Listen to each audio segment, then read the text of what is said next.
السلام عليكم ورحمة الله وبركاته أصحابتك وحرن جنال كمركلة سود وهذا ومالنتي وجودا بيسي سلطة باي باي 2025 أيان لين هاي ويلكم أيان لين هاي 2026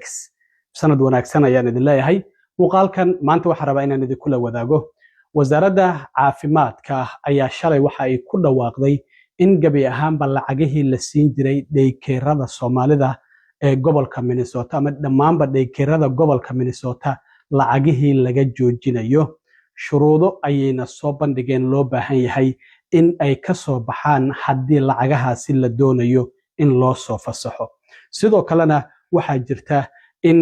gudoomiyaha gobolka waraaq loo diray gobolka Minnesota isla markaana sidoo kalena la furay email iyo telephone dadku cabashadooda ay ku soo gudbin karaan madaxweyne Trump oo markii ugu horeysay arrimahan musuqmaasuqa ka soo hadlay kadib markii wiilkii cadaanka ah ee cunsuriga ahaa muuqaaladii uu soo duubay ay viral noqdeen oo guud ahaan caalamka ay gaareen Nick Charlina maanta mar kale ayuu Minnesota dib ugu laabtay markan maadaama uu caan noqday security xoogan ayuu watay rag xoogan ayaa gadaashiisa taagnaa isagoo Soomaali la hadlayana waan idin la wadaagaya Trump wuxuu arrimahaasi ka yiri sidoo kale waan idin la wadaagaya cunsuriga ahaa toddobaadkii hore uu tagay gobolka Minnesota gaar ahaan Minneapolis oo deekeera Soomaali ah oo waqtigii la furi lahaa ka hor inta uu tagay muuqaalo uu ka soo duubay uu yiri bal arka lacaga malaayiin dollar ayay caruur ku qaadanayaan waana faaruq meeshan waxba ma joogaan oo caruur ma joogaan ayaa muuqaaladaasina ay guud ahaan caalamka ay gaareen ayaa shalay waxa arintaasi jawaab ka bixiyay wasaaradda caafimaadka lacagaha iyada ayaa gobolka siisa kadibna gobolku waxa uu siiyaa deekeerada ama meelaha caruurta xilliga maalintii ah lagu hayo marka shalay waxaa shir jaraa'id qabtay wasiir ku-xigeenka wasaaradda caafimaadka oo la yiraahdo Jim O'Neill iyo sidoo kalena Alex Adams oo isaguna ku-xigeen ah waaxda wasaaradda caafimaadka u qaabilsan caruurta iyo qoysaska ayaa shir jaraa'id qabtay shirkooda jaraa'id waxay ku dhawaaqeen tilaabooyin dhowr ah oo ay qaadayaan tilaabooyinkaasi ayaan idin la wadaagaya waxa ay sheegeen marka hore in ay joojiyeen dhammaanba lacagihii la siin jiray goobaha caruurta lagu hayo ee deekeerada gobolka Minnesota waxa ay sheegeen in ay aqriyeen arrimo amaba eedeymo qatar ah oo la xiriira in gobolka Minnesota lacaga malaayiin dollar oo kuwii canshuur bixiyaasha ah oo si sharci darro ah ku siinayay deekeerada guud ahaan gobolka Minnesota 10kii sano ee la soo dhaafay marka waxay yiraahdeen maanta waxaan qaadaynaa 3 tilaabo oo kala duwan oo aan doonayno inaan kaga hortagno musuqmaasuqan cad oo u muuqda inuu yahay mid ku baahay guud ahaan gobolka Minnesota iyo guud ahaan wadankaba marka arintan wadanka oo idil ayaa lacagahan la joojiyay deekeerka ay saameynaysaa gaar ahaan laakiin si gaar ah gobolka Minnesota ayaa loogu bartilmaameedsanaya midda koobaad waxay tahay waxay yiraahdeen waxaan howlgelinay systemkeena ah istifaacidda iyo waliba lacag bixinta dhammaanba ACF paymentiga waa Administration of Children and Familieska lacagihii la siin jiray waan joojinay laga bilaabo maanta waxaana hadda kadib looga baahan yahay dhammaanba goobaha deekeerada ee caruurta lagu hayo ee guud ahaan wadanka in marka ay doonayaan lacag in la siiyo oo adeeg ay qabteen lacagtoodii la siiyo in ay soo bandhigaan marmarsiyo amaba rasiid amaba caddayn sawir caruurta goobta ku joogta sawiradooda ayaa laga rabi doonaa imise caruur ah ayaa goobta joogto oo adeeg aad ku siisaa ayaa lagaaga rabi doonaa ka hor inta aanan lacag u dirin gobol kasta waxaan uga baahannahay arrimahaasi oo idil rasiid amaba caddayn sawir amaba waxyaabo kaloo caddaynaya oo lacagtaasi lagu siin karo gobolka Minnesota oo kaliya waxaa laga joojiyay 185 milyan oo dollar waxaana la siin jiray deekeerada guud ahaan gobolka Minnesota ilaa 19 oo caruur ka badan ayaana deekeeradaasi la geyn jiray midda labaad Alex Adams oo isagu ku-xigeenka ah waaxda wasaaradda caafimaadka u qaabilsan dhinaca caruurta iyo qoysaska ayaa isaguna waxa uu sheegay in ay shiraan shakhsiyaad ka muuqanayay videogii ninkan la yiraahdo Nick Charlie uu soo duubay kuwaas uu sheegay inuu shaqo wanaagsan qabtay marka wuxuu yiri waxaan ka dalbanaynaa gudoomiyaha gobolka Minnesota in baaritaan buuxa uu ku sameeyo dhammaanba xarumahaasi uu ninkaasi wariyaha uu soo duubay waxaana kamid ah waxyaabaha looga baahan yahay in ay sheegaan inta caruur ah ee maalin kasta imaanaysay xarumahaas wiilkan videoga uu ku soo duubay iyo sidoo kale in ay laysin haystaan oo gobolka uu siiyey ay ku shaqaysan karaan si sharciya iyo in aysan laysin haysan iyo sidoo kalena haddii ay jiraan cabashooyin laga gudbiyey xarumahaasi amaba ay jiraan baaritaano lagu sameeyey ama sidoo kale inspection waxaa la yidhahdaa waaxda gobolka Minnesota u qaabilsan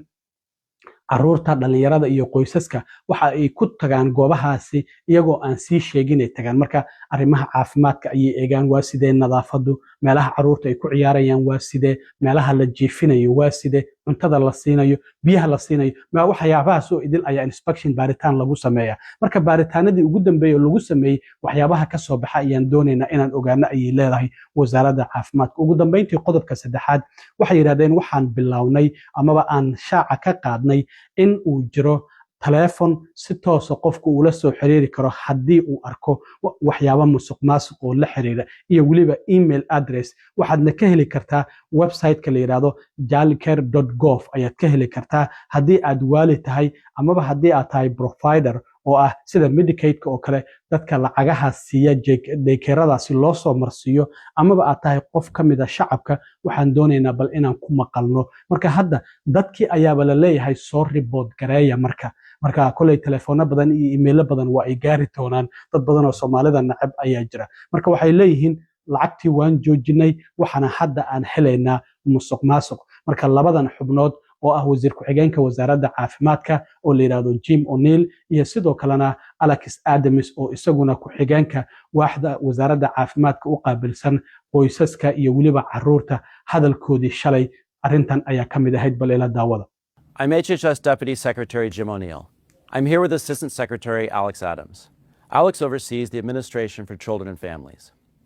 Intrepid journalists have made shocking and credible allegations of extensive fraud in Minnesota's child care programs. We believe the state of Minnesota has allowed scammers and fake daycares to siphon millions of taxpayer dollars over the past decade. My office, ACF, provides Minnesota $185 million in child care funds each year. That money should be helping 19,000 American children, including toddlers and infants. Any dollar stolen by fraudsters is stolen from those children. Yesterday, I spoke directly with the director of the Minnesota Child Care Services Office. She could not tell me with confidence whether those allegations of fraud are isolated or whether there's fraud stretching statewide. Today, we have taken 3 direct actions against the blatant fraud that seems to be rampant in Minnesota. First, I have activated our Defend the Spend system for all ACF child care payments across America. Starting today, we require a justification, receipt, or photo evidence before we make a payment. Second, I've just signed and sent a demand letter to Governor Walz. I required a full 360 review of these centers.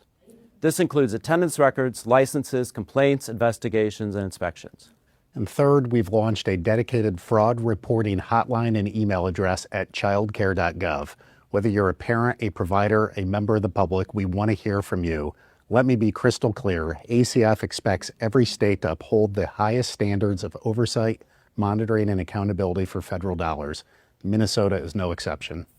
We're committed to holding bad actors accountable. Regardless of rank or office, anyone who's involved in perpetrating this fraud against the American people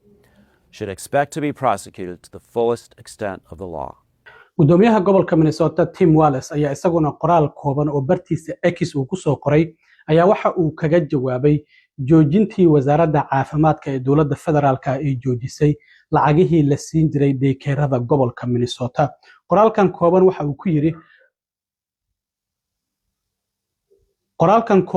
uu ku yiri gudoomiyaha gobolka Minnesota arrintan waxa ay tahay gamekii uu ciyaarayay madaxweyne Donald Trump. waxa uu yiri muddo sanadaha ayaan waxaan ku bixinay la dagaalanka musuqmaasuqa iyo weliba arrimo kale oo qatar ah laakiin waxa uu yiri arrintan markastaba waxa ay ahayd qorshaha madaxweyne Trump uu damacsanaa waxa uuna siyaasadeynayaa arrimo loo baahan yahay barnaamijyo in la maalgeliyo kuwaasi oo dadka reer Minnesota lagu caawinayo marka madaxweyne Trump waxa uu leeyahay ba arrintan mar hore ayuuba damacsanaaba qorshihiisa ay ahayd marka wax cusub ma ahan ayuu leeyahay gudoomiyaha gobolka Minnesota. sidoo kale waxaa jirta in habeen hore loo soo dhacay daycare Soomaali ay leeyihiin oo la yiraahdo Nokomis Daycare Center oo ku yaala Minneapolis qaybta gadaala ayaa laga soo galay burbur xoogan ayaa ka muuqday gudaha ayaa loo galay ilaa hadda wax laga qaatayna lama sheegin mid ka mid ah maamulayaasha daycarekaasi oo la yiraahdo Nasrullahi Muhammad ayaa shir jaraa'id qabtay iyadoo qaar ka mid ah bulshaduna ay garabkooda taagnaayeen garab istaagna ay u muujinayeen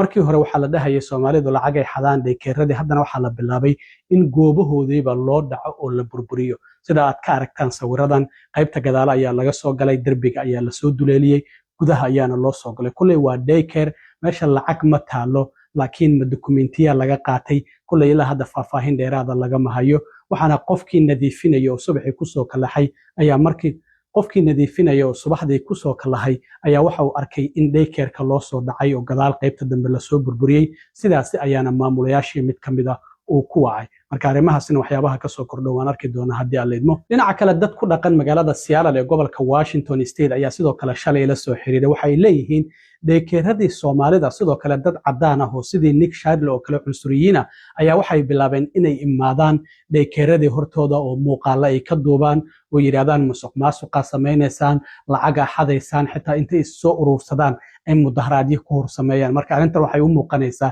inay tahay mid dadka Soomaalida ah gaar ahaan lagu bartilmaameysanayo oo la leeyahay musuqmaasuq ay guud ahaan wadanka ay ka wadaan arrintaasina dad ayaan ka wareysan doonaa insha Allah haddii ay suura gasho waan idin soo gudbin doonaa arrintan ka dhacday Seattle oo gobolka Washington State oo ah magaalada saddexaad ee Soomaalida ugu badan ay ku nool yihiin wadankan Mareykanka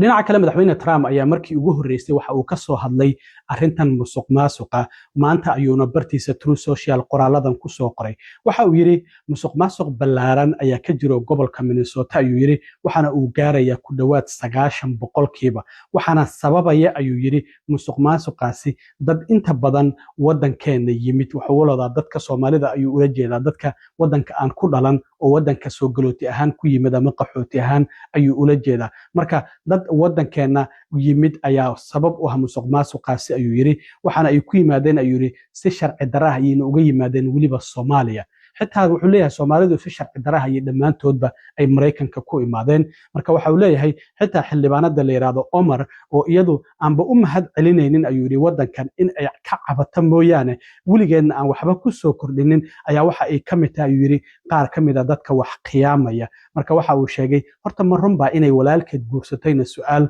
ayuu ka dhigay marka waxa uu sheegay dadka noloshoodu hooseyso sida Ilhaan oo kale ayuu ula jeedaa waxa uu yiri wadankeena ay dhibaato ku yihiin ayuu yiri weynaantiisa sidaas darteed waxa uu yiri wadankoodii dib ha loogu celiyo halkii ay ka yimaadeen ee Soomaaliya dib ha loogu celiyo wadankooduna waa midka ugu xun ayuu yiri uguna musuqmaasuq badan wadamada caalamka ku yaala marka Make America Great Again waa uu ku soo gabagabay marka halkaas qoraal oo kaliya ma uusan soo qorin waxa uu sidoo kale weeraray gobolka California oo isaga gudoomiyaha gobolkaasi Gavin Newsom iyo isagaba xuguf ayaa muddo ka dhaxaysay marka waxa uu leeyahay musuqmaasuq ka ballaaran midka Minnesota waxa uu ka jira ayuu leeyahay gobolka California waxaana sidoo kale suuragal ah ayuu yiri in xitaa musuqmaasuq dhinaca doorashooyinka uu ka jiro marka hadda wuxuu yiri labadaasi arrin ee musuqmaasuqa dhinaca doorashada iyo musuqmaasuq kale gobolka California ka jira waa isku xiran yihiin labada gudoomiye gobol ayuuna hadda caynaya labadaasi gobol ee Minnesota iyo California wuxuu leeyahay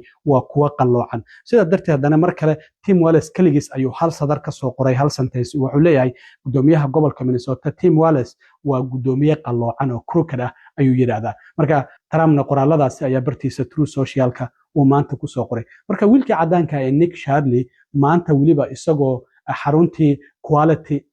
oo ka qaldanaa qoraalka ee quality learning u qorneed laakiin quality learning ay hadda u bedeleen funaanad hoodie ah oo jaakada isagoo ku soo sawirtay walibana ku soo qoray 1800 fraud oo leeyahay numberkaas la soo xiriiro ayuu maanta haddana mar kale goobihii qaarkood uu tagay markan laakiin waxa waay ninkan caan ayuu noqdo muuqaaladii sifaara la noqday idaacadaha dhan ayaa qaatay caalamka waxa uu watay security rag xoogan ayaa markan gadaal ka taagna waliba haddana muuqaal ayuu duubayay dad Soomaali ah iyo dad kale ayaa sidoo kale goobta joogay oo la hadlayay marka waxa uu dhahayay haweeneyda madaxda ka ah waaxda gobolka Minnesota u qaabilsan caruurta dhalinyarada iyo qoysaska waxa ay tiri meeshan waa ay xiran tahay laakiin haddana waa idin furan tahay maxaa dhacay bal isagoo dhahaya oo dadkii la hadlaya laakiin markan security wata isaga iyo ninkii cadaanka ah ee odogaha ee muuqaalada la duubay markii ugu dambeysay David ayaa wada socday funaanadahan ayayna soo gashteen oo ay ku qoran tahay daykeerkii Soomaalidu ay lahayd waliba 8 sano ayuu furan yahay daykeerkaasi waxaana ku yaala Nicolette Avenue ayaan filayaa marka waa kan bal isagoo dadkii Soomaalida iyo dad kaleba la hadlayo isla markaana goobta yimid security ilaa iyo 3 ilaa 4 inay yihiin aan u maleynayna ay ka dambeeyaan oo waliba ammaankiisa ay sugayaan. Department of Children, the lady, the commissioner, Kiki Brown said you guys were closed a week ago, and now you guys are open right now. This is not true what you guys are saying. I don't have anything to do with that business. This is fraud. I don't have anything to do with that business. aad iyo aad u mahadsantiin asxaabta inta la sida iyo nabadgelyo.